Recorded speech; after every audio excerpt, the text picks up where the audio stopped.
season with his hoodie on. They can make us hoodie mellow, but the Hoodie NBA mellow has play. almost like that. All right, so let's get to the show, right? And it's building a better you. There's a lot of aspects about improving upon yourself that we need to evaluate and reflect.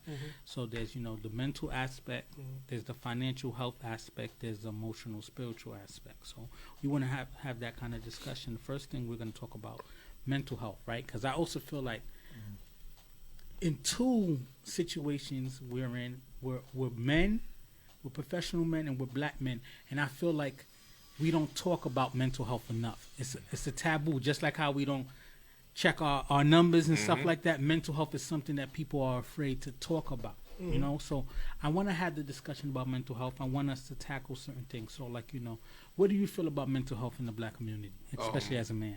I feel mental health has a lot to do with the support from your friends and family and about them telling you the truth about yourself.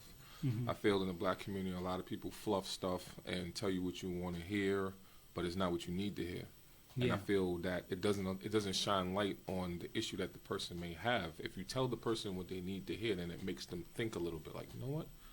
Maybe they're right. And then they start to look at themselves and analyze themselves. But if you fluff somebody and tell them, nah, you good, girl, or nah, you good, son, blah, blah, blah, you don't got to change, they're going to stay exactly who they are. I think with mental health, just the people that, when people try to talk to people, I feel like the reaction is too crazy, right? Say you having a problem and a girl broke up with you and she broke your heart and you cried.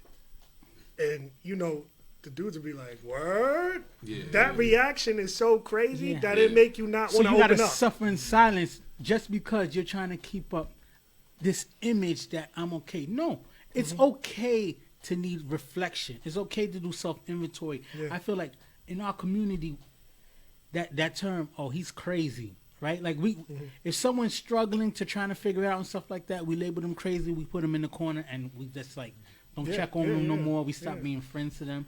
So we make it a situation where people who struggle with mental health have to isolate themselves and not get help. And we have to make it less taboo. What do you think? It is, specifically speaking as a black man, and we all black men in here, we're always, our foundation is our strength.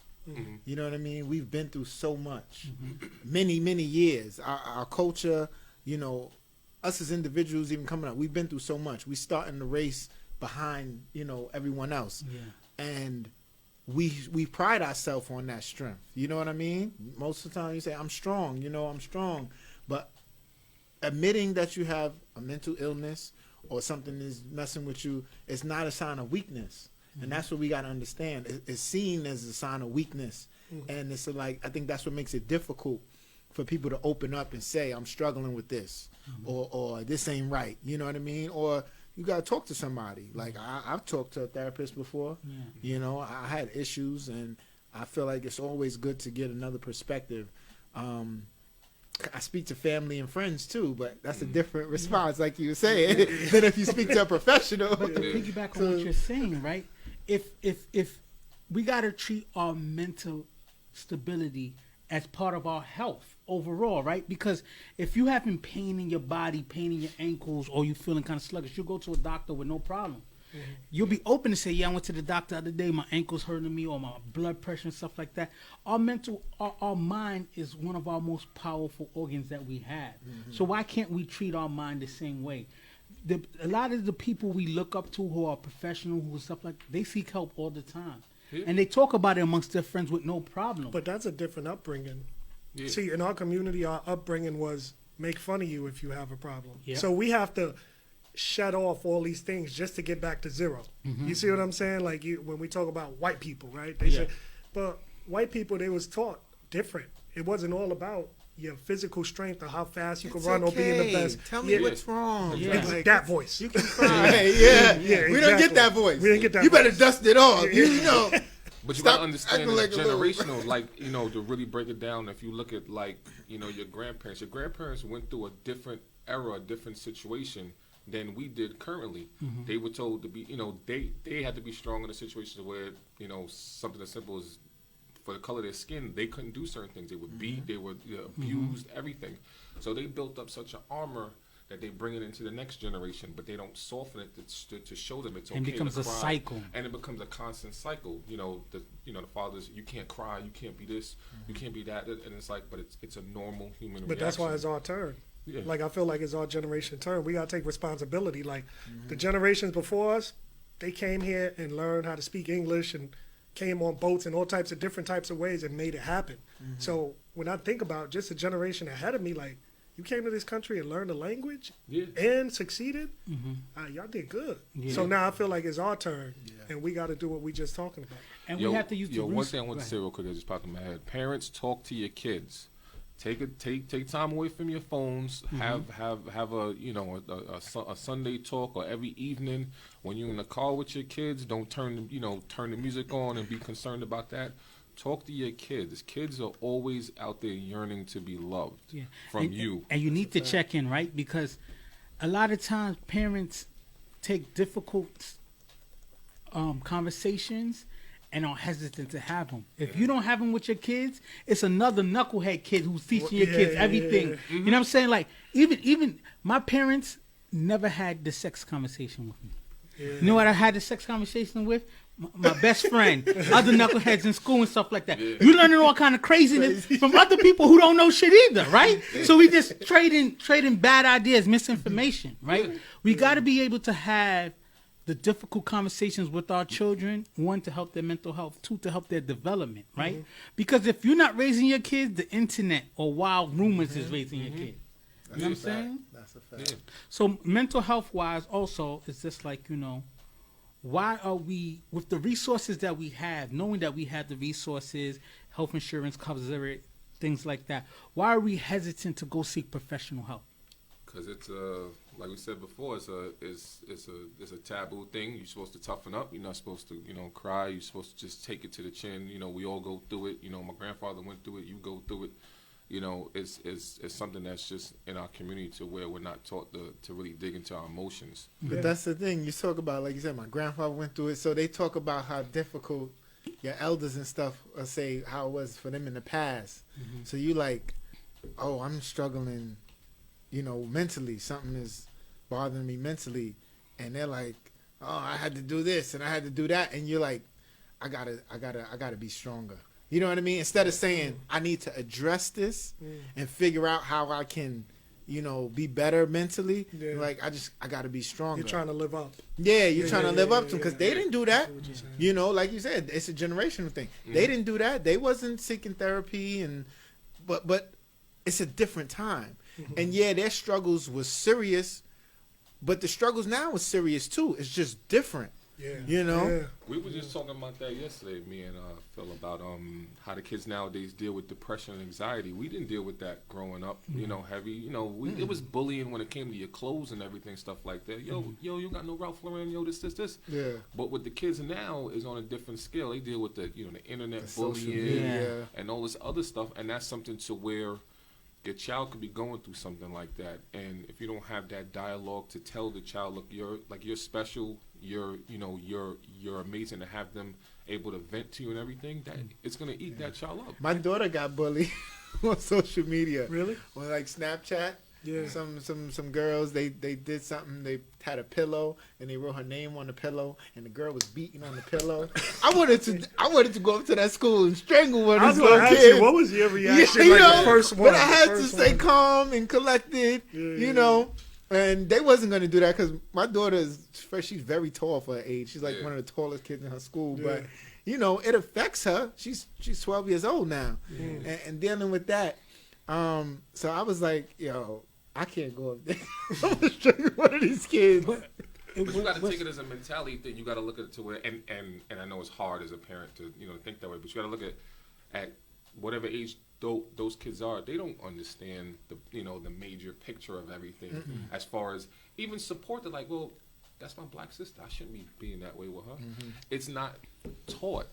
It's not taught in the black community. Kids to will be respect. kids. Yeah, I agree. Another thing, you said something good about having the discussion with the kids and letting them know how important stuff.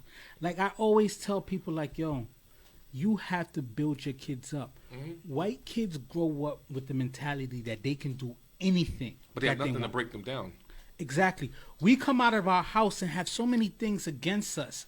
Who's building us up? Who's charging our battery? It has to come from within our home. But a lot of times, parents think that if I'm strict enough, I'm gonna keep them out of jail, or if I'm gonna keep my girl from, like, my daughter from being a hoe or a stripper or whatever and stuff like that. But tough love has to be balanced out with positive reinforcement, right? Because it's all that tough love we give kids and stuff like that. I'm gonna make them tough. I'm gonna make them strong. You make them angry. Yeah. And when you angry and you operate in this world angry, you wind up in bad places. Yeah. And it's funny you said that about the being tough on your daughter and everything. It's funny how we could all probably attest that we experienced this, to where the girl that was held down the most by her parents, she can't go nowhere. She was the biggest, the biggest hoe probably in school or whatever. When they go to college or they go away, forget about it. You gotta give them a long leash, to where you have the communication started off at an early age. If once your kid starts, like probably getting to 6, go for walks with them. Hey, come on, let's go out, make up your bed, do what you gotta do. Come on, let's take a walk, and talk to them. Yeah. Talk to them. And talk to them like they're an adult. Yeah. Don't talk to because them like there's they're a thin line between being your kid's friend and then listening to your kid, right? Because that's one thing I do take about, I don't want to say the white culture, but other cultures, when they try to negotiate with their kids and be too friendly. Nah, I treat kids like terrorists. I don't negotiate with terrorists, right? I give you guidance, I'll give you rules and stuff like that, but at the same time, there still has to be a authority, you know? But we have to learn how to balance that, right? Because another thing that's crazy about mental health is, and surprisingly, even in the black community, a lot of kids are committing suicide over the bullying and stuff like that. Things like, to me, on the top level, I'm like, yo, why are they committing suicide over bullying? I've been fat all my life. I've heard everything. But it made me iron sharpen iron. It just made me have jokes. They're kind of weak. But a lot of these kids don't develop that personality kind of thing. So, like, what can we do to help the kids balance that? That was suicide wasn't an option. My mama said, I wish you would try to kill yourself. I'll kill you. So it's like, wait, if I kill myself, how you gonna kill me? But I'm scared anyway. So, I mean, I don't know necessarily how because there is no handbook or blueprint to being a parent. That's for sure. I think you have to know your child, and like you said, you have to speak with them. You have to give them a certain kind of attention. For me, it's a little more difficult because I have 4 children, so I have to give them each individual attention as well as a group. You know what I mean? But I try to do it, and with my daughters who are older, I'm more focused on speaking to them and just seeing how they are dealing with things, because they're getting up there in age and they're dealing with more, I don't want to say more troublesome stuff, but girls in general deal with, I think, things that are tougher than us as boys, and things tend to roll off our backs more than females. Like they're worried about everything when they go outside. You know what's scary for me? Like, I don't have any children. I have more nieces than I only have one nephew. But what's scary to me is how mentally tough young women have to be. They're like the dudes out here. Like, a young boy, I feel like a boy is allowed to be a boy for a long time. You know what I'm saying? Like, you could be nerdy, 15, 16 years old, into your video games and stuff like that. But as soon as a girl hits 12, starts to develop and stuff like that, she's already prey for a lot of these men out there who's just looking to pick them up. Like, young girls got to grow up so fast. And it's scary for me, right? Because it's just like 1 minute, she's a little girl playing with dolls. The next minute is just like, she starts to develop and stuff like that. She's a target. And she's a target. She becomes a target very quickly. And I think, and if they don't have a strong male figure in their life, it's a wrap. Yeah, that male figure is important. And I think when I was coming up, we had like something called like a television diet, right? We didn't call it that, but you can only watch TV but for so long, or play video games but for so long for Ma Dukes or Pop snatch you up like, yo, come on, that's enough. We need to have the same thing with the social media. We need to have internet diets. And phone diets. We just need to modernize that diet. Because if you are getting bullied or you anything like that, and you getting bullied in school, then you getting bullied on the block, and then you come home and you on your social media and you're getting bullied, that's too much. So that could lead to the suicidal thoughts because there's no break. So that diet has to come into play at some point. right, with the internet. Yeah. So Another thing I noticed, what you said, as they get older, they become prey for the outside. I look at it as for the young girls, they become prey for the family. I noticed in certain cultures, example, the Caribbean culture, to where you'll see the daughter washing dishes and doing laundry, and her brother's 15, 16, and she's 12, 13. What's wrong with that? Yeah. Like, Because the that- domesticated mentality that it's a woman's role to do these things, so she got to learn that early, while the boy gets to explore and learn and to be other things. And in some cases, be the fuck up of the family. Yeah. Because he had so much freedom to do this, and meanwhile, the daughter has structure. She got her masters and everything, and then the son still, That's why you know, the black woman is the most successful of every ethnicity. Like, what did they say? The most It's educated. the most educated, yeah. Yes. Because it's focused, and it's just, it's so much that the black woman goes through, and it's, Nobody's stronger. nobody's strong. And it's a funny thing about it, a lot of black women feel like we've abandoned them, like we treat them as secondary, which is not true. But it's not. I don't feel it's true, but a lot of black women say that. Like I'm married to a Puerto Rican woman. I've had conversations with black women, and I'm supporting them, and there's like no.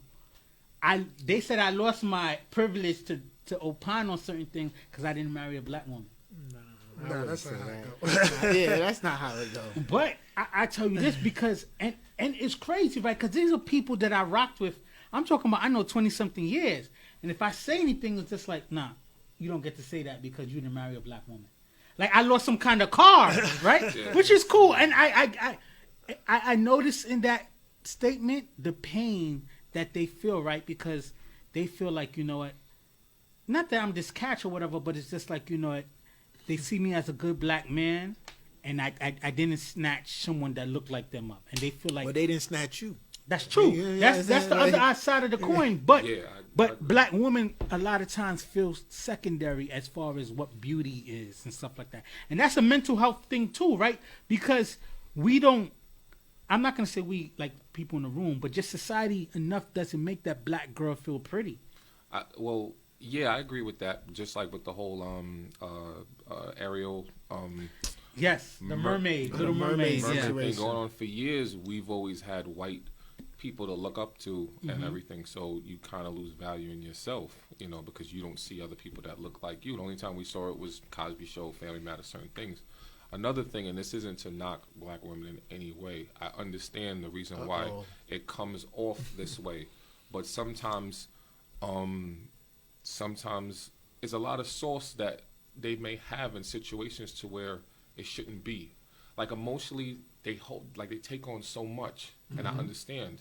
And sometimes we as blacks don't know how to communicate. They may communicate in a certain way because of the emotion of everything that they've carried their whole life.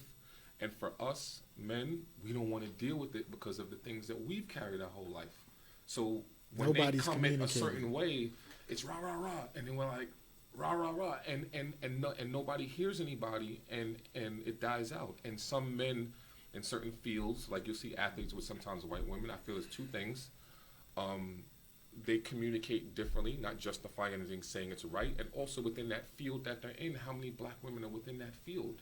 Once you get to a certain level, the color lightens up a lot. But I think there's a systemic disconnect, dissonance, whatever you want to call it, right? So when back in the day, the slave master used to emasculate the black man in front of the woman, so the woman stopped respecting the black man. So there's a systemic thing growing, and then it came to the point where it's like, black women at the time might want to hear that you got a job rather than started a company, right? Sometimes you say, hey, I started a company. It's like, yeah, whatever. I got a job working for this white man. Oh, he got a job. Calvin got a job. Yeah. So it was like, yeah. So it was like, so Calvin that don't happened. fries. So that happened right there. Then there's a double whammy, right? Because the black man just shitted on the black woman, and even the Spanish woman.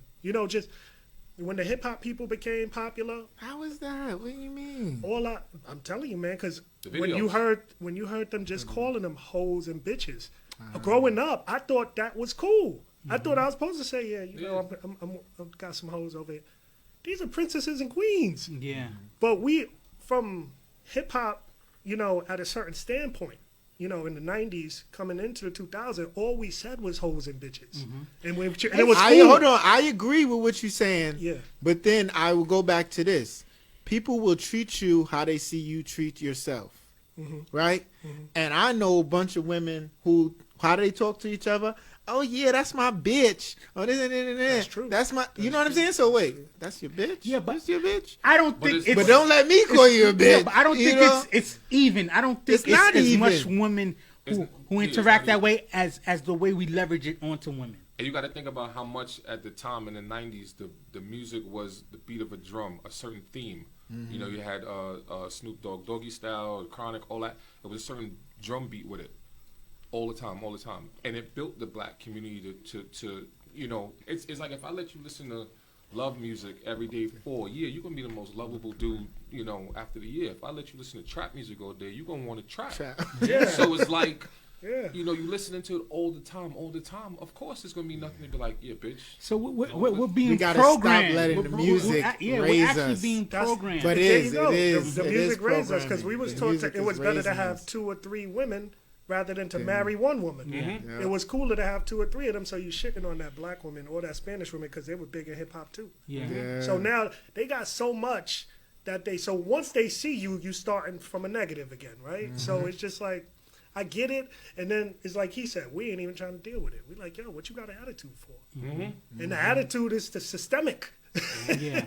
So it's just It's purposely done. You know, like I want everybody to know, like it's purposely done on. It's on. Yeah, that purpose. knowledge of self music is not hitting the radio for a reason. It's hitting it to keep exactly. to keep That's that another. That's a melody in whole nother certain- thing right there. And we make it as a community like, oh, that's that conscious, right? Like we put a negative Negative twin spin on on it, it. saying. All right, so I want to move on to financial health, right? Because I also feel like we have to also consider our financial health. What are we working on? You know, what can we improve? Stuff like that. So let's discuss financial health. Like, what do you think 2019 people out there should be doing? What are healthy financial health habits? Go ahead, Corey. Yeah. I would say to definitely reevaluate your goals, personally and financially, every 3 to 6 months. You know, check in, double check the numbers. You know, check your interest rates on your cards, which people, you know, you can call up and ask them to drop your interest rate, and they will do it. You know, if you don't have the lowest APR. Just to be aware of those things. Like we discussed earlier, money is like, you know, it's taboo in the, you know, in the black community. I've watched families lose houses over stupidness, to where, you know, the grandmother buy a house for the family, but never talk about money, never talk about what it took them, the taxes and simple things. And I watched a family lose a house to some investor, you know, of, you know, certain culture, coming in, hey, I'll give you $200,000 cash, and the lack of knowledge. It's They'll just like go with it. you sitting on $500,000 worth of home or $600,000 worth of home, And you taking $200,000. but that I've never seen $200,000 before in my life, Yeah. and you snatch it up and you lose long term of it. Don't be scared of money. Check everything. Check your credit. Check your, you know, your finances and everything. Always be aware of those things. Don't wait till it gets to a point where you have to, you know, make a move and then you're like, oh, my credit shot. Or this. Especially when we have these free Credit Karma and certain things where it's free service that you can constantly check. Check your score. Don't do Credit Karma. Credit Karma it shows your Vantage scores, not your FICO score. It always comes up higher. Sign up with Experian.com. It's like $24 a month, I think, and you're getting your actual Experian. They even got a score. free one, Experian. Oh, they do. You can only see Experian, but it's at Yeah. least you see one. Because mine is Free 99. Yeah. So what is? So Experian, you could just sign up and check that. But I think as a whole, like you're saying, the mental picture, look at your portfolio. Let's talk about big dogs. Let's talk about houses and cars, right? That's two. You know, I just helped somebody who just came to me, and he had to put $8,000 down on an apartment, and I was like, On our park? Yeah. Well, yeah. I It's said crazy to now move with in. the first, last. Yeah, he had to security. put first, last, security, and then some type of fee they charged. There was an Yeah. apartment fee. Yeah, the fee sometimes 1 month rent. It's crazy. He spent $8,000. I said, brother, I'll get you a house for that. And he took me up on it. He said, all right, let's do it. I already did that, but get me out. I couldn't get him out the contract, but I said, let's start working on the house. Turns out he was a veteran, so a VA loan, you can actually do 0 down, right? So Yeah, it's all knowing financing. I'm a knowledge. veteran. We need to talk. Yes, we do. We do. That's important because now you can go 0 down. So now you can literally move into a house for cheaper than an apartment. Yes. But you have to just be conscious of these things. All my friends that live in the city, their rent is more than my mortgage. Exactly. All of my friends who have like a 1-bedroom, 2-bedroom that live Yeah. in the city, like And you, their rent is more than my mortgage. And they're gaining no equity in anything. I learned a little bit about real estate. Well, I learned most of what I know about real estate, which is not much. But when I was living upstate, and I was What part of living upstate? in Orange County, Hudson Valley area, Okay. Ulster County, I went to Poughkeepsie. Utica College. Okay. Yeah, I was up there. Okay. Yeah, I was all over the Hudson Like- Valley I like area. Newburgh. Newburgh is popping for investments. Yeah. Yeah. Newburgh is Yeah, popping. he been up and down Newburgh. lately. Newburgh, the Newburgh city. is- City. It's like Cities. Harlem in the '80s, you know. Yo, I've been Yes. talking about Newburgh like 2-3 years. So yeah, that's what I learned, like, and the value of it, and there's so much more you get for your buck up there than down here. Yeah. You yeah. get land Yeah. up here. Yeah. Down here, you get a property. Yeah. You don't even own the backyard, really. yeah. You definitely don't own the sidewalk. You know. Yeah. So it's like I learned a lot about that, and the way I know I had a coworker of mine who was a young kid, but he was investing in real estate, and you know he had his struggles, but he was seeing a good buck because he was getting tenants and stuff, and it's difficult when you're dealing with tenants. But he had bought like 2 properties within like I think like maybe 14 months or whatever. And I'm like, And that's yo, the we game, work you at the gotta same keep- job. keep- How are you doing this? You know? Yeah. And then another thing we need to also, as a people, realize, and I probably sound hypocritical because you see me with gold chains and stuff like that, but we have to understand that it's okay to live below your means. Yeah. It's actually a cool thing because if the people you admire, like, don't look at hip hop. Hip hop is one of those false It's a image facade. things. It's a facade. Just think about the Warren Buffetts, the Bill Gates and stuff like that. If you didn't know them, even Jeff Bezos, if you didn't know them by, you know, their stature in society, and you see them and you're around them, it's just like, yo, Yeah, it's simple. they're not buying, you know, gold carat lobster tail type crazy shit that we would do. Yeah. Like, it's okay to live with your need. When you get a pay bump, that don't mean that your lifestyle needs to change. A lot of times, oh shit, I'm about to get $1.50 pay per hour increase, and then for some reason we decide we could afford something that's like $10 more than what we make an hour. You know what I'm saying? We have to learn to be like, yo, it's okay to live within a certain mean. Like, Well, I call it keeping up with the Joneses, of course, but it's also keeping up with love and hip hop. yeah. That's what everybody's watching, and they're trying to keep up with love and hip hop. One thing that me and my wife has done, and then, you know, at times I used to, when I was younger in my marriage, I used to be bothered, but that don't make sense. We live a lifestyle where we're gonna be good on one income. So when we have 2, it makes us in a better place. You know what I'm That's saying? good. A lot of people be like, okay, together we make 200,000, 250,000, we're gonna ball out. But if you live like together we make 100,000, then it gives you flexibility. But a lot of times people, we just want instant gratification. Yeah. We talk the hustle and grind, but we don't do the actions of the hustle and grind, the delayed gratification. And that got to be part of our financial health. We got to sit there, have difficult conversations with your spouse. Like, yo, I'm struggling because of this, that, and the other.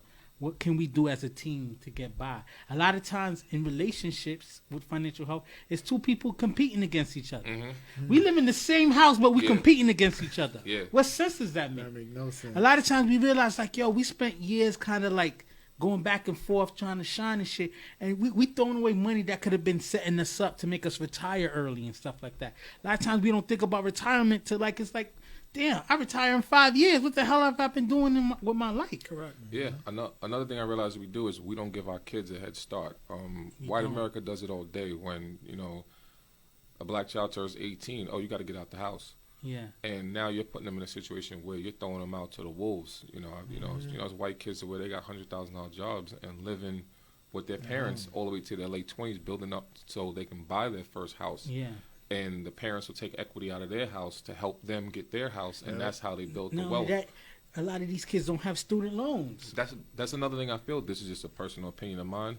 School is only a requirement if you're going for specific things. If you're going to do business, you know, you don't need that. If you're going to be a doctor, lawyer, engineer, yes, college is warranted. You're putting yourself in a position to where you're getting a piece of paper that you paid 40, 50,000 for that can be altered at any time to be worthless based on what they decide to do with that field. So if you take that same 50, 60,000, decide to start your own business, no one can ever alter that, unless it's, Well, let me strong. speak to which I was talking about giving our kids a head start, and one of the things that I struggled with, my mind state when I was younger, and I so regret this, but when we graduated from high school, whatever, one of the big things was I wanted to go away to school because I didn't want to be at home anymore. I wanted to get out the house. I think how you allow your kids to live in the home, making them feel comfortable, is it's going to influence their decision going forward. And I had a good situation. It was great. I was living with my grandparents, and I was good, but I didn't want to answer to anybody. So I was like, I want to leave. I want to be out on my own. Did they tell you to stay? Huh? Did they tell you to stay? No, they didn't tell me to stay. They didn't tell me to stay, but I'm sure they would have allowed me to. Yeah, Definitely, as long as I wanted. Yo, But I wanted to go, and that was my, not gonna say my downfall, but when I think about it in hindsight, I would have been better off staying and getting everything in 100%. order, 100%. like you were saying, to be financially secure when I did decide to leave, instead of just saying I don't want to be here. And I think that's what happens to a lot of the youth. They're like, I don't want to be in my parents' house anymore. I want to go out there and live my life. One thing my mother did, it was a story. It was ever since I was about 5, 6 years old. She said, when you turn 18, you're out the house. She told me this from 5, 6 years old all the way to 18. And we're the only culture that does But I'm that. gonna tell you, but this is the thing. She did it to make me stronger within that time frame. My 18th birthday came. I came out the room. I was crying. I was like, "Yo, you gonna kick me out?" And she was like, "Happy birthday!" Yeah, they were all happy. And I'm like, "Yo, you gonna kick me out?" Yo, like, she's like, "Nah, I'm not gonna kick you out." She's like, "I did that so for the time frame that you're in high school and elementary, you won't goof around because it's a clock. It's a clock ticking." Yeah. So she said, "Well, you're either gonna go to work or you're gonna go to school, but you're not gonna sit in this house and do nothing." Yeah. And I went to school, started working for the fire department and everything, but she put the line, there, and not saying you have to pull the trigger, to say, yo, once you cross that line, I'm pull the trigger. Just put them on it's notice. to put them on notice to make them think that the clock is ticking, but you're still going to help them. Another thing about financial health is, especially when you have children, teach your kids the difference between an asset and a liability. Teach your kids to start thinking about, teach your kids to more be entrepreneurs and business-like mentality than just training your kids to be the next working cog for another system, Correct. right? Correct. Like you said it earlier with and this is not a shit on black women, so don't take it that way. But like how you can meet a black woman, and if you tell her, "Oh, I got a company," she's just like, he's another dreamer. Yeah. But I work for J.P. Morgan Chase or something like that. It's like, kind of thing. Yeah. But the thing about it is, if we don't teach our kids the game plan of a financial game plan, like what do you want to do and stuff like that, like how do we have the kids start saving towards things? We don't have that mentality. Like we said, our culture, we pass liabilities on to our kids instead of passing on a foot towards being productive. You know what I'm saying? We got to have those conversations. To the story what Corey was talking about with the getting kicked out of the house and stuff, I saw this. I think it was on social media or whatever. But this kid, his parents made him pay rent, right? From when he was whatever age. They made him pay rent, say for like 5, 6, 7 years, right? And then he started to look to buy his own home or buy a place. And what they did for him as a gift, all that rent that he was paying them, they gave it back to him. Yeah. Always That's take down money. payment. Always take money from your kids because your kids will have to pay somebody Yeah. all the time. So they might as well pay get them you, in right? the routine of understanding that their money isn't their money.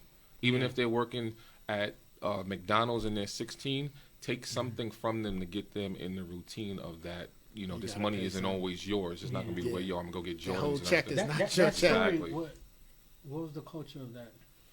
I don't remember. Okay. I don't remember what the culture No, was. because but yeah. like I said, we scare our kids instead of like build them up, kind of stuff like that. Like not to knock what your mom said. Like we're gonna kick you out at 18 and stuff like that. I get establishing that what's the name, but I also feel like we need to have that conversation. Okay, like you're about to be 18. What are we gonna do? How are you gonna Like we need to have those You got to conversations. start that early. Because my Early. mother asked me that in high school from 9th grade all the way there. So what do you do? Every year, I don't know. Every year, I don't know. And I was graduating, and then she started having me put in for civil service as track worker, fire department. That's how I started with the fire department. I became a fire cadet. Another thing I wanted to say is that what's the goal? The goal is, do you work 30, 40 years to make $7,000 a month, or is the goal to get to $7,000 a month as fast as possible consistently? It doesn't take 30 years to make $7,000 a month as far as your pension and Social Security. So the goal is to get to the $7,000 first consistently, whether it's property and you get a ton of Passive property income. and now you're making $7,000 a month consistently. You're done. You can retire. But it's like the parents is going to what y'all talking about. I feel like the parents have to be aware of these things to help their kids. Yeah. It's like I can't help you if I can't help me. Yeah. You feel me? So it's like y'all was talking. My girl started talking about yesterday, like, you know, some information I got passed to her. Stop going to these private schools that cost 30, 40 grand a year when you can go to a SUNY that costs 5, 10 grand a year. And then unless you're going to Harvard, okay. But if you're going to, I'll take it one step further from Yeah. what you're saying. And I hate to sound mean. Don't go to Harvard and study sociology and have $250,000 worth of debt to make the same $40,000 coming out of school Exactly. that someone who went to SUNY Albany. You know what I'm saying? Like you got to. That's another thing we got to. yeah. But The cost of branding. education and the long term of it, right? I know so many people, smart kids, went to these good schools. Like even me, I went to SUNY Buffalo. SUNY Buffalo is a good school, not Harvard and stuff like that. But I'm working alongside some people who went to Harvard and Princeton and we're making the same money. We're at the same places. And that's the thing. And I don't have the debt. Like they have houses of debt alone. And Exactly. But it's we gotta branding. think of the long term. You got to remember, colleges is also a branding thing. They're branding you just like designers brand you, Louis Vuitton and Chanel and all them. Colleges brand you to believe that this Harvard degree, this Yale degree, unless you're going for specific things, it matters. But that's If you're Degree going from for the art, University of Phoenix. if you're going for art or sociology, unless you're going to be deep in sociology, it doesn't hold any weight. Well, that's because we're scared to make decisions as individuals. We like making decisions as a whole. Yeah. We know this school is good, so I'm going to go here. But this school isn't good for you. That's the problem. If you realize, do self-intake, who am I? What am I doing? This school works for me. You know what I mean? So, and then I watch our community, so cars for 10 years, come in, not have any credit sometimes and be like, well, my credit's good because I don't have any. And I No, mean, that's like, not how worse. it works. Yeah. That's So, not how we none have of to this have works. that. Worse We have to than have- bad credit. Yeah, so There's we have no to have credit. that I conversation. realize But that. then I feel bad when, for the people good people trying to do good things, they come in with these student loans and their credits are 400 or 500 scores, and it's all these student loans. Because the default, that they they have couldn't no pay other it, they credit. couldn't- They yeah. never took a PC Richard card and Wild Out or Macy's card. Yeah. It's just that student loan, so they were set up. That's what I'm Yeah. telling you. And It starts.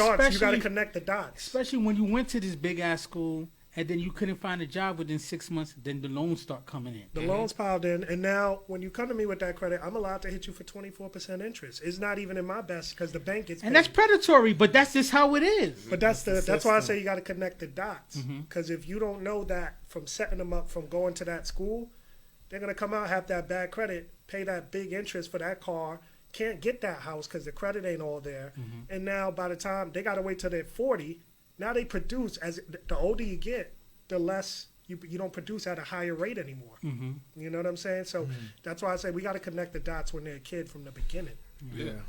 So the last component of being a better you is now the emotional, spiritual health I want us to talk about, especially, as black men, like we was talking about earlier, how we're so reluctant to share our emotions and our feelings. You know what I'm saying? Like saying emotion sometimes in the circle of black men is almost a curse word. That's what an I'm saying? insult. You're emotional.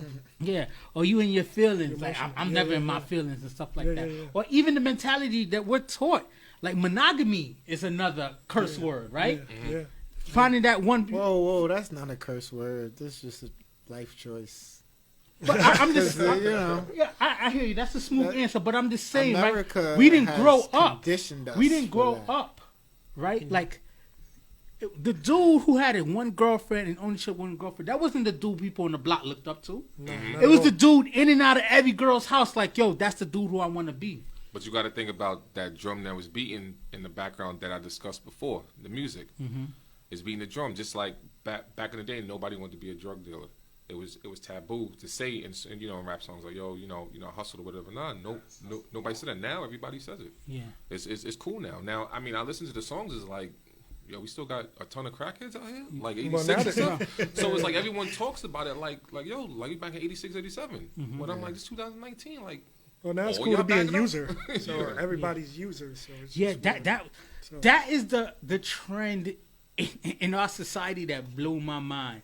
Like, it's cool to be a pill head. Yeah, it's that's cool. Like, growing up, I guess I'm gonna sound but growing up, like, yo, the crackhead, the pill head, that was the weak dude. Yeah. That was the dude we clown. Now that's the life of the party. Yeah, That's who everybody wants to be cool with. It's just like they want to be the user. Yeah. Yeah, and That part of just it shows the influence of these songs and how people get conditioned to hearing that, and then they follow it. Every rap I know talks talks something about being on Adderall or Xanny, popping these Xannies and stuff like that. Like, it's a cool thing. it goes back to what he said. That's kind of the program. So now you start looking deeper, like, hey, what's going on? Why are these record labels going after these certain people? Because they control the whole industry and the atmosphere. They control the energy. And they're feeding them up. If you We could got the control energy, music- but they controlling it. If you can control the music, you can control the minds of people. If you control the music, and that's why most of the industries aren't owned by us. On a tangent, that's why they're paying these entertainers and also these artists, athletes and stuff like that, right? Because you have the spotlight on you, but they don't necessarily pick them to use their platform in a way that builds others. Is zombies. They use them to create zombies. The teacher should be the most highest paid profession, But it's not. and there's a reason to that. Like, Because they don't value the They don't improvement value of that. people. The education. We need you to turn out more consumers. We more talk about addicts. the importance of educations, yet the educators are not. But They're they're not not paid. compensated. But the Like, catch it's is that that- important. If it's that important, let's pay them as such. But it's not Right? the pay; it's the structure. You can pay them $100,000 a year. The structure of the school system is still boxed in. You still have a curriculum that you're only allowed to teach them. It's just like in history, you're only allowed to talk about World War I, World War II, and everything. We don't go back to slavery Civil and everything War, else no. in the Jim Crow era. We keep you in this box right here, so you can pay them all you want. They're still controlling the system. Yeah, you're right. You're right. matter That's what. a fact. The So- curriculum. So it's something that to where a lot of things, especially for our community, we're controlled in so many ways, and we forgot how much power we have. And I think we don't think back to Yeah, people think we 60s free. and 70s to where We just celebrated Independence Day. Independence Day for us is nothing but a barbecue and a day off. Yeah, You know, it ain't about freedom. It's not about freedom. I don't know. This is a tangent, but I don't know if it's because of who's in office, but this was the first Independence Day that I wasn't like. I usually patriotic and stuff like that, but to be honest with you, I don't feel that happy being an American citizen anymore. Well, there's right now there's a link between patriotism and racism. It's almost like if you're very patriotic, you're racist. So there's something going on ever since the new president came into It's office. a divide. It's a It's division where it's like definitely a divide. now if I'm you used to see us walking around with American flags on, American jerseys on. You notice that toned down a lot. Big time. Yeah. Like to be honest with you, even the visuals, I saw some black people in like American flag bathing suits and stuff like that. And for the first time, I was just like, "Why are you celebrating that?" It's Yeah, sad, yeah, right? that's why I Because said, all so I there's a know, divide I was right born now. here. This is all I know. But I just don't feel like being a black citizen. I'm treated like a regular citizen. I don't have that patriotism, being patriotic no The more. only thing that changed is social media. You look at the 60s, 70s, what changed? Nothing. We're still treated exactly the same, but people were patriotic then. The only reason why people aren't blacks aren't patriotic now is because now there's a social media push to show you, look at what's happening to you. Look at what's happening to you. And now it's like, oh, this country is, like, So it's not because we're more aware? that's what I'm saying. You're is it more more- aware due to the social media, Yeah. but I don't see any reason why we should be patriotic I'm as black people. gonna I be don't- honest with you, right? It's twofold. we're more knowledgeable about real history, right? Because we were spoon-fed a certain history, like Christopher Columbus was this great dude and stuff like that. And now all these racist statues with people we used to think these were people to look up to, and then you realize they're not. But the second thing I think, and I'm gonna speak from my own perspective, is the disappointment of like, man, you think theoretically we've come so far, but shit hasn't changed.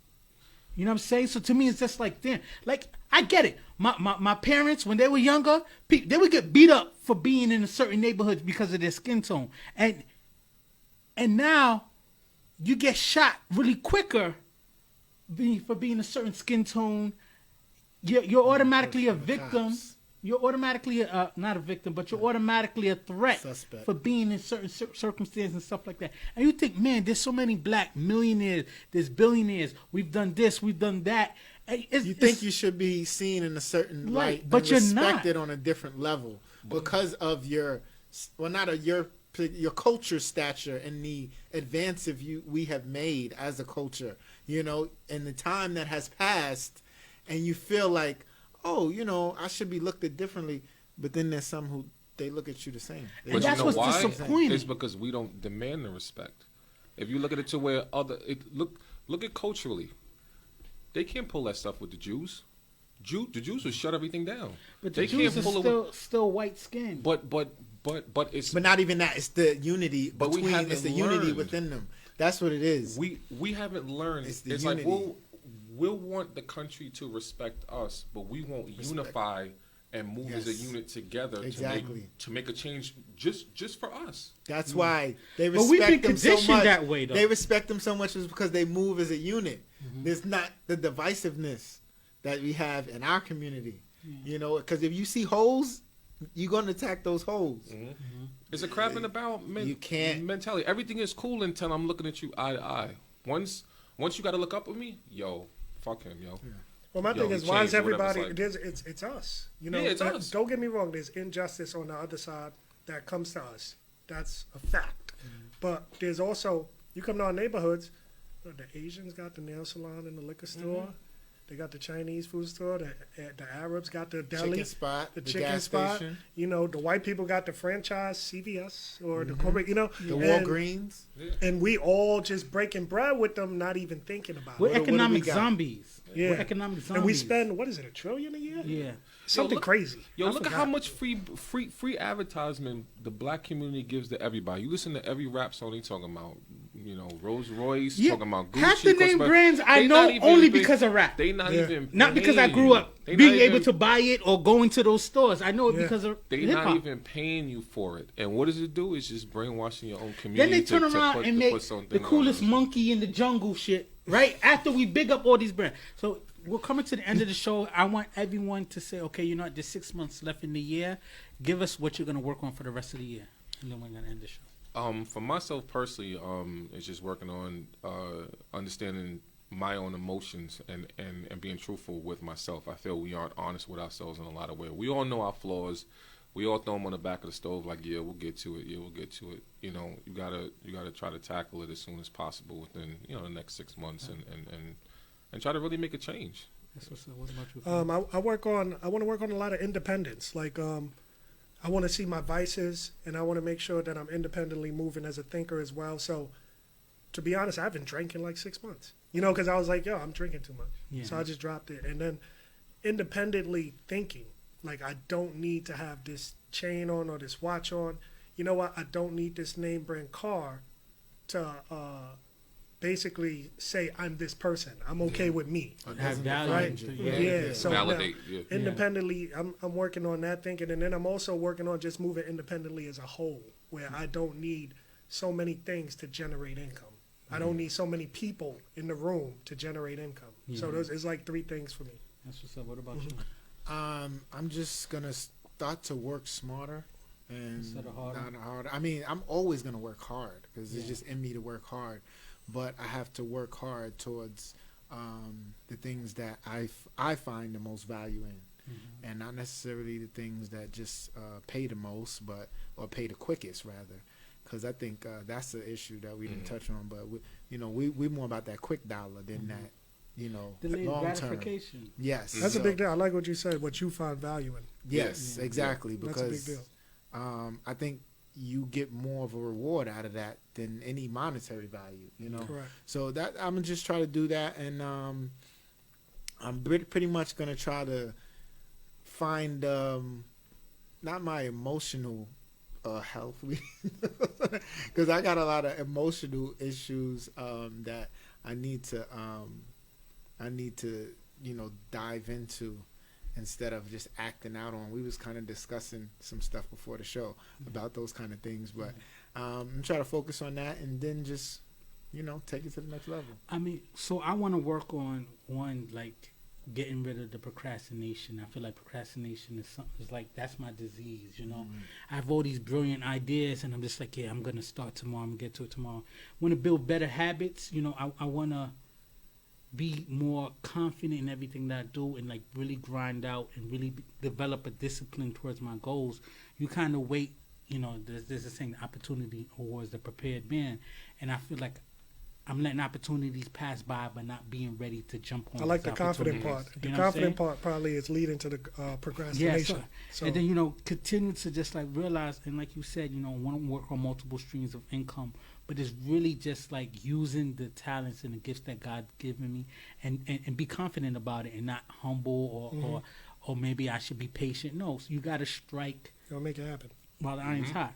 So that's the end of another good show. I really appreciate you guys for coming through. So Not a problem. let them know also how you dropped a lot of jewels for us. So let them know how they can follow up with you and reach out for your services. Once again, it's Corey Craig. You can find me on Facebook or hit me up on IG at KW Realtor NYC. You can DM me for just advice on things or and also for real estate. All right. Me at Feel Good Agent. I'm on IG and I'm on Twitter. You can I've seen whether it's credit or real estate. On the credit side, I've seen the worst things: child support, bankruptcies, all the crazy stuff. Hit me up.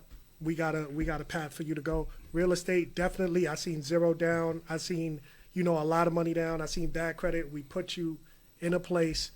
Don't matter what. And let them know the Hit me feel up. good, right? Because they could think you mean FEE good. That's a good Yeah, point. is it Thank you. PHIL. Okay, I was thinking Good that- Right, agent. right, yeah. Because every time you say, I think off the top, feel good, but I know it's feel PHI good. Yeah, so thank you. Feel Good Agent, definitely on IG and Twitter.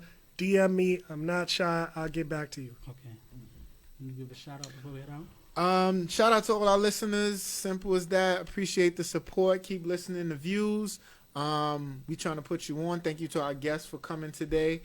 We hope you learned something and you can apply it to your life, because we all can if you get money. Keep getting it, but let's get more. Let's be smart about it. Come back next week. Yeah.